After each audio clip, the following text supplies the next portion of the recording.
Picture चालू करो बे। चलो भाई देखो अब मैं क्या कर अगर रखो रहा है आरएसएस की विचारधारा से प्रधानमंत्री जब तो देश पर 5 गुना कर्जा हो गया। आरएसएस की विचारधारा से प्रधानमंत्री हैं तभी तो ट्रंप के सामने सरेंडर किए बैठे। आरएसएस की विचारधारा से प्रधानमंत्री हैं तभी तो 18% टैक्स का सरकार अपने मुंह के ऊपर तमाचा लगाकर चुपचाप बैठी हुई। आज प्रधानमंत्री है इसीलिए गोबर पोत के एसी की जगह गोबर से काम चला रहे। आरएसएस से भी लड़ोगे नहीं सर, ये गलत बात है। अरे भाई मोदी सर 2012 में आपके अकबरुद्दीन ओवैसी जी ने क्या स्टेटमेंट दिया वो भी पता है। अब मेरे को आप बताइए क्या आप लोग हिंदू मुसलमान नहीं कर रहे? चुनाव आ जाता है आप हिंदू मुसलमान पे आ जाते हैं, चुनाव आ जाता है आप जातिवाद पे आ जाते हैं, कैसे बात कर रहे हैं सर? और अब हम पे आरोप लगा रहे हैं कि हम बीजेपी के कार्यकर्ता हैं, ये गलत बात है सर। हम वक्त जी का एक बयान आया था भारत देश में कि इस भारत देश में 4 प्रकार के हिंदू होते हैं। पहले हिंदू जो कहते हैं गर्व से कहो हम हिंदू हैं। दूसरे हम हिंदू हैं, इसमें गर्व की क्या बात है? शंकराचार्य से भी कागज मांग रहे हैं तो कागज दिखाओ कागज दिखाओ कागज दिखाओ। अभी तक तो अब्दुल से कागज दिखाओ कागज दिखाओ, अभी शंकराचार्य से ही मांगने लगे। चारों को घर पे बैठा दिया, उनकी पालकी फेंक दी। 150-200 कथावाचक आसाराम टाइप और राम रहीम टाइप पैदा कर लिए, उनको पैरोल दे देते हैं चुनाव में वोटों के लिए। फिर ये आप एक मिनिस्टर मुस्लिम नहीं बना पाए, आपके तमाम सांसद कहते हैं कि हमें मुसलमानों का वोट नहीं चाहिए। तो चलिए शुरू करते हैं।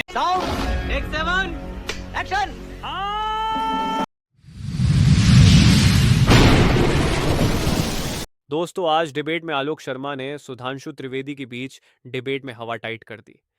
सुधांशु त्रिवेदी अपने आरएसएस की सोच की बहुत तारीफ कर रहे थे, जिसे आलोक शर्मा ने रगड़ दिया है। आलोक शर्मा ने साफ साफ कहा कि आरएसएस की सोच के पीएम है, इसलिए देश में 5 गुना कर्ज बढ़ गया है। आरएसएस की सोच का पीएम है तभी तो एसीआई की जगह गोबर से काम चल रहा है। दोस्तों वीडियो काफी मजेदार है, तो आप लोग वीडियो पूरा देखिएगा और चैनल को सब्सक्राइब जरूर कीजिएगा। आइए देखते हैं मजा आएगा। से भी लड़ोगे नहीं सर, ये गलत बात है। अरे भाई मोदी सर 2012 में आपके अकबरुद्दीन ओवैसी जी ने क्या स्टेटमेंट दिया वो भी पता है। क्या मेरे को आप बताइए क्या आप लोग हिंदू मुसलमान नहीं कर रहे? चुनाव आ जाता है आप हिंदू मुसलमान पे आ जाते हैं, चुनाव आ जाता है आप जातिवाद पे आ जाते हैं, कैसे बात कर रहे हैं सर? और अब दलाल दलाल दलाल हम पे आरोप लगा रहे हैं कि हम बीजेपी के कार्यकर्ता हैं, ये गलत बात है सर। हम यहाँ पे एज ए स्टूडेंट और एज ए वोटर आए और हमारा हक बनता है सवाल पूछना और आपका हक बनता है जवाब देना। आप हम पे ये आरोप मत लगाइए कि हम किसी पार्टी को सपोर्ट कर रहे हैं। कैसी है सर? और वो सिद्ध हो गया। आप बार बार एब्स्टीन फाइल बोल रहे हो। अब तो ध्रुव राइट उससे सुपारी निकाल के बात कर रहे बाबा। ने भी घर वापसी कर ली है। चली गई। नहीं फिर आप यूट्यूब पे जाइए ना, आप यूट्यूब पे जाइए, ध्रुव राठी देखिए, सर्च क्या हुई कीजिए। अब तो वो भी घर वापसी कर रहा है, उसकी भी तो वीडियो देखिए आप। सुधांशु सर मुसलमानों के लिए बाद में उससे पहले मोहन भागवत जी का एक बयान आया था भारत देश में कि इस भारत देश में 4 प्रकार के हिंदू होते हैं। क्या बात कर रहे हैं? पहले हिंदू जो कहते हैं गर्व से कहो हम हिंदू हैं। दूसरे हम हिंदू हैं, इसमें गर्व की क्या बात है? तीसरे अरे हम हिंदू हैं धीरे से बोलो। और चौथे जो अपने हिंदुओं की पहचान भूल चुके हैं। तो मोहन भागवत जी अपने इस बयान से क्या संदेश देना चाहते हैं? अगर वो संदेश एक होने का है तो वो एकता कब आएगी सर? ये बड़ी अच्छी बात कही आप। कांग्रेस के लोग कहते हैं कि हम हिंदू मुसलमान नहीं करते, तो जो उत्तराखंड में मुस्लिम यूनिवर्सिटी बनाने के लिए आपने कहा है कि हम जीतेंगे तो उत्तराखंड में मुस्लिम यूनिवर्सिटी बनाएंगे, उस पर आप क्या कहना चाहेंगे? अलीगढ़ मुस्लिम बताता हूँ एक अंजना जी मैं यही दे उनको भी रोका ना, मैं फिर कह रहा हूँ अलीगढ़ मुस्लिम यूनिवर्सिटी। सर आपने अभी बैठे खड़े यहाँ पर ये कह दिया कि ये सभी के सभी बीजेपी के प्रवक्ता हैं। सर शर्म आती है कि आप लोग राजनीति वैसे तो करते होंगे, लेकिन देखकर हमें अब शर्म आ रही है कि आप इन स्टूडेंट्स को भी ये कहना चाह रहे हैं कि ये बीजेपी के प्रवक्ता है। क्या झूठ पे झूठ हूं जहां पे टोटल घर उधर चला गया, वहां जीना हराम हो गया। कश्मीर में एक ही जगह है जो अभी भी आतंकवाद से पीड़ित है। और मैं बताना चाहता हूं, ये तथाकथित बाबरी मस्जिद की बात तो सब करते हैं, पर इस हिंदुस्तान में एक दरगाह भी नष्ट की गई है, चरारे शरीफ, वो जलाई गई थी। क्यों? क्योंकि एक सेक्ट ऑफ इस्लाम कहता है कि दरगाह कुफ्र है, उसके बारे में कोई नहीं बोलता। इसलिए मैंने कहा जब एक ही तरह के घर वाले रहते हैं तो एक दूसरे का भी जीना हराम कर देते हैं। अगर खाओ माँ कसम वापसी होगी, सब आराम से रहेंगे। जो मैंने पहले भी कोट किया था, बहुत बड़े पत्रकार हुए हैं मार्क टेली, जिन्होंने कहा मैं 30 साल दिल्ली में रहा और निजामुद्दीन एरिया में, जहां एक तरफ हजरत निजामुद्दीन दौलिया की दरगाह, दूसरी तरफ तबलीगी जमात का ऑफिस था। दुनिया का कोई दूसरा मुस्लिम देश होता है, दोनों एक साथ नहीं रह सकते थे। 30 साल में एक ने दूसरे खत्म कर दिया होता। पर भारत में उसने कहा Muslims in India are the luckiest कि वो अपने मजहब में जैसे चाहे इबादत करने को स्वतंत्र हैं। इसलिए इसकी आवश्यकता है। घर मजबूत रहेगा तो बाहरी लोगों के लिए भी मामला आगे रहेगा। और लास्ट में मैं ये भी कहना चाहता हूं, जो उसने बच्चे ने सवाल किया था कि कैसे हिंदू, उसके लिए जानते क्या है? ये जो एम वायरस हमारे दिमाग में घुसा हुआ है आजादी के इतने लंबे समय के बाद, मतलब Macaulay virus of 19th century और Marxist virus of 20th century, ये दोनों जो हैं, इसी ने हमारे मन में ग्लानि भर दी है। 13 दिन की सरकार में सुषमा स्वराज जी की स्पीच देखिएगा, उन्होंने बोला था कि इस दिल्ली में यह माहौल बना के रखा गया था, इस भारत में आप तब तक इंटेलेक्चुअल नहीं माने जा सकते लुटियन जोन में, जब तक आप अपने भारतीय होने पर ग्लानि का अनुभव और हिंदू होने पर शर्म का अनुभव ना करें। अब जब से वो शर्म गर्व का अनुभव में बदलने लगा है, तब से बहुत से लोगों के नीचे की जमीन सरकने लगी। अरे कौन भौंक रहा है ये बदतमीज? 12 साल से सरकार इनकी जमीन दूसरों की सक रही, पता नहीं क्या कर रहे हैं। जमीन वापस आ भाई। शंकराचार्य से भी कागज मांग रहे हैं तो कागज दिखाओ, कागज दिखाओ, कागज दिखाओ। अभी तक तो अब्दुल से कागज दिखाओ, कागज दिखाओ। अभी शंकराचार्य से ही मांगने लगे। हिंदुत्व के ठेकेदार भी ये हो गए। शंकराचार्यों को चारों को घर पे बैठा दिया, उनकी पालकी फेंक दी। 150-200 कथावाचक आसाराम टाइप और राम रहीम टाइप पैदा कर लिए, उनको पैरोल दे देते हैं चुनाव में वोटों के लिए। फिर ये अरे बाप रे, ये तो धोती खोल रहा है। सनातन की बात करते हैं। किस किस का क्या क्या पैरोल हुआ और कौन कौन आप लोगों ने यहां पर इस तरह के कथावाचक पैदा किए। टीवी स्टूडियो में किस तरह से आज आप साधु संतों को भी लड़वाने से बाज नहीं आ रहे, अखाड़ों को आपस में लड़वा रहे हैं। उनको ऐसा कर दिया है कि वो उसके पक्ष में बोलेगा, वो उसके पक्ष में बोलेगा। अब पता नहीं योगी जी शायद किसी को शंकराचार्य बनवाने के लिए लगे हुए हैं, इसलिए लड़ाई हो रही है। अरे भाई आप लड़ क्यों रहे हैं आपस में? आपके आने के बाद तो साधु संत आपस में लड़ने लगे और आप सनातन की और तमाम चीजों की बात करते हैं। अभी कहते हैं कि हिंदू मुसलमान बड़े प्यार से रहता है हिंदुस्तान में। बिल्कुल रहता है भाई, लेकिन अरे सुनिए ना भाई, सुनिए ना, वहां फलाना था, वहां वो ये था। आपके पूरे संसद में आप एक सांसद जिता के नहीं भेज पाए, आप एक मिनिस्टर मुस्लिम नहीं बना पाए। आपके तमाम सांसद कहते हैं कि हमें मुसलमानों का वोट नहीं चाहिए। आपके मुख्यमंत्री मुसलमानों के फोटो पर टारगेट करके गोलियां चलाते हैं। और आप एकता की बात करते हैं। सुप्रीम कोर्ट ये बड़ी अच्छी बात कही आप। मुस्लिम उम्मीदवार नहीं मिलता है आपको, आपकी पार्टी को डायरेक्ट जवाब 542 में शुरू कीजिए ना। एक मिनट, डायरेक्ट जवाब है। सुप्रीम कोर्ट ने क्या कहा है हेमंत बिस्वा के लिए? बोले बोले बोले, हाँ। इंडी गठबंधन ने 540 में 120 मुसलमान दिए थे, बोलो हाँ या ना? नहीं। यूपी के बाद अरे दिए टिकट ही नहीं दिए, खुद दिए देते नहीं और हमसे पूछते हैं। महाराष्ट्र यूपी के बाद सबसे बड़ा है, 48 में एक मुस्लिम नहीं दिया 2024। Not even a single. खुद मियां हमने सब कुछ बनाया, हमने राष्ट्रपति बनाए, हमने उपराष्ट्रपति बनाए। आप ये बताइए, आपने एक मंत्री क्यों नहीं बनाया?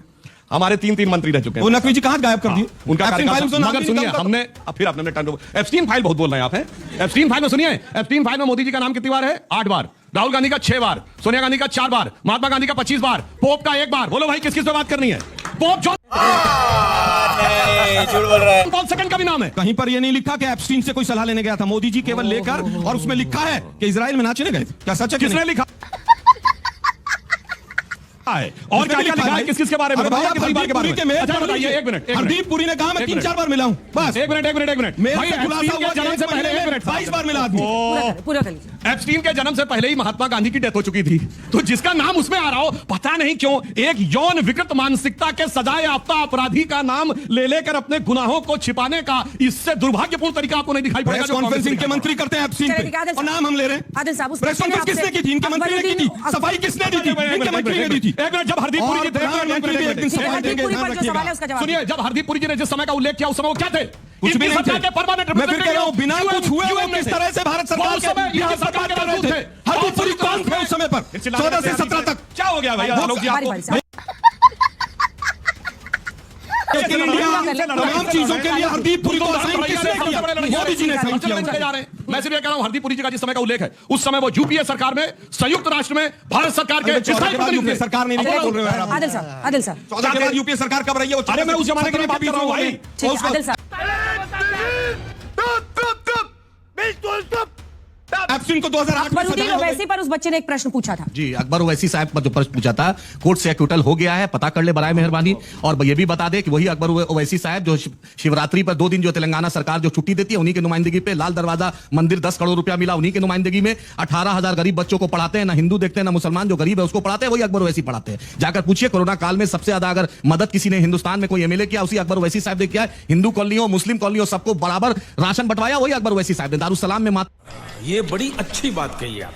पे टीका हो, टोपी हो, पगड़ी हो या क्रॉस हो, सबका इस्तकबाल है। और पहला दलित मेयर अगर किसी ने बनाया तो वही एमआईएम, वही अकबर ओवैसी ने। और अभी बीएमसी में घटक नेता विजय सर को बनाया, वही अकबर ओवैसी साहब ने। तो इसलिए बराए मेहरबानी जो कंफ्यूजन है उसको दूर कर लीजिए। हम इनकी तरह नहीं है, जिस तरह वरुण गांधी ने बोला था वो केस एक्विटल हो गया। हम इनकी तरह नहीं है कि जिन्ना के मजार पर फातिया पढ़ते हैं और नवाज शरीफ के बिन बुलाए बिरयानी खाते हैं और इनका राष्ट्रीय अध्यक्ष बंगारू लक्ष्मण। क्या बात है सर, क्या बात है सर।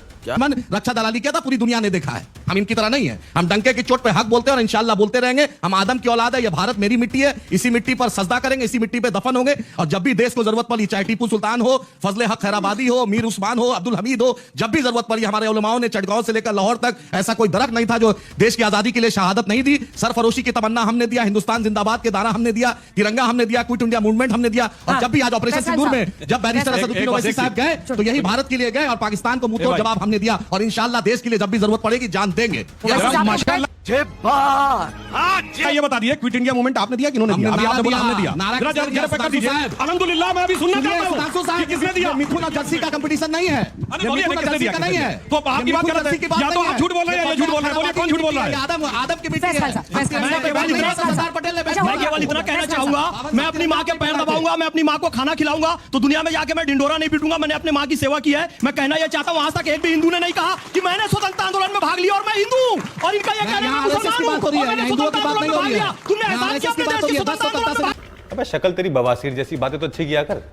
अपने देश के स्वतंत्रता आंदोलन में भाग लोगे तो अपने देश के स्वतंत्रता आंदोलन में भाग लोगे। हमने ऑपरेशन सिंदूर में पूरे भारत का नाम रोशन किया। हमारे साहब कह रहे तो अपने देश के लिए नहीं जाओगे तो और किसके लिए जाओगे? 2 मिनट बचे हैं, फिर इन दोनों से करें बात। मैं बस मैंने अपना निवेदन कर दिया है कि राष्ट्रीय स्वयंसेवक संघ उसी विचारधारा ने राष्ट्रपति द्रौपदी मुर्मू, जो कि एक अनुसूचित जनजाति से आती है, उनको राष्ट्रपति बनाया। डॉक्टर एपीजे अब्दुल कलाम साहब मुस्लिम समुदाय से आते हैं, उनको राष्ट्रपति बनाया। मिसाइल कार्यक्रम का अध्यक्ष आज डॉक्टर टेसी थॉमस है, जो कि क्रिश्चियन है। यानी आदिवासियों को भी सम्मान, क्रिश्चियंस को भी सम्मान, मुसलमानों को भी सम्मान। ये आरएसएस की ही आप पूछते हैं ना, आरएसएस कौन है, क्या है, कैसा है? आरएसएस की विचारधारा का प्रधानमंत्री है, आरएसएस की विचारधारा के राष्ट्रपति हैं, हजारों विधायक हैं, सैकड़ों सांसद हैं। ये मोहम्मद फैज खान भी आरएसएस की विचारधारा का है, तभी ये कहता है वंदे मातरम और भारत माता की जय और भारत के ईश मेरे ईश हैं। मैं रामकृष्ण जी का भी सम्मान करता हूं, मैं अल्लाह का भी सम्मान करता हूं, मैं शिव का भी सम्मान करता हूं, जीसस क्राइस्ट का भी सम्मान करता हूं, क्योंकि ये सीख हमें भारत की हिंदू संस्कृति देती है। मैं आज झूठ पे झूठ बोलती जा रही है। से मुसलमान हूं और संस्कृति से हिंदू हूं। आलोक जी, इस सोच में क्या प्रॉब्लम है? अगर कोई मुस्लिम ऐसा बोलता है तो फिर सारे उस पर एकदम टूट पड़े, ये भी तो सही नहीं है। मैं कब कह रहा हूं कि मुस्लिम ना बोलें? बहुत से लोग हैं जो बोल रहे हैं, बोलते रहना चाहिए, किसी ने तो नहीं रोका इनको। मैं तो बीच में बोला भी नहीं। इन्होंने कहा आरएसएस की विचारधारा से प्रधानमंत्री हैं, तभी तो देश का बेड़ा गर्क हो रहा है। आरएसएस की विचारधारा से प्रधानमंत्री हैं, जब तो देश पर 5 गुना कर्जा हो गया। आरएसएस की विचारधारा से प्रधानमंत्री हैं, तभी तो ट्रंप के सामने सरेंडर किए बैठे। आरएसएस की विचारधारा से प्रधानमंत्री हैं, तभी तो 18% टैक्स का सरकार अपने मुंह के ऊपर तमाचा लगाकर चुपचाप बैठी हुई। आरएसएस का प्रधानमंत्री है, इसीलिए 1 लाख से ज्यादा स्कूल बंद हो गए। आरएसएस का प्रधानमंत्री है, इसीलिए गोबर पोत के एसी की जगह गोबर से काम चला रहे। आरएसएस का प्रधानमंत्री है, इसीलिए आज हिंदुस्तान की एक भी यूनिवर्सिटी 100 यूनिवर्सिटी में नहीं है। आरएसएस का प्रधानमंत्री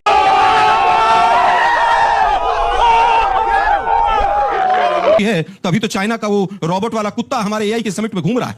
चाइना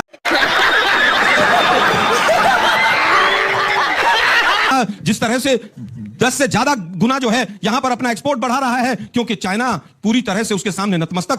आरएसएस का प्रधानमंत्री है, इसीलिए तो चाइना को क्लीन चिट देता है। आरएसएस का प्रधानमंत्री है, इसीलिए तो बिना युद्ध लड़े कई जगह हमारी भूमि पर कब्जा हो जाता है। इन्हीं के तापिर गांव जो सांसद थे अरुणाचल के, उन्होंने कहा था आज किस तरह से सोनम वांगचुक को जेल में डाला हुआ है, ये पूरा देश जानता है। आरएसएस का प्रधानमंत्री है, इसीलिए तो 4 महिला सांसदों से डर के लोकसभा छोड़ के भाग जाता है। सुधांशु जी मार चोद दिए भैया जी आप तो। चैनल को सब्सक्राइब करो पहले, हाँ जल्दी करो, मुझे पता है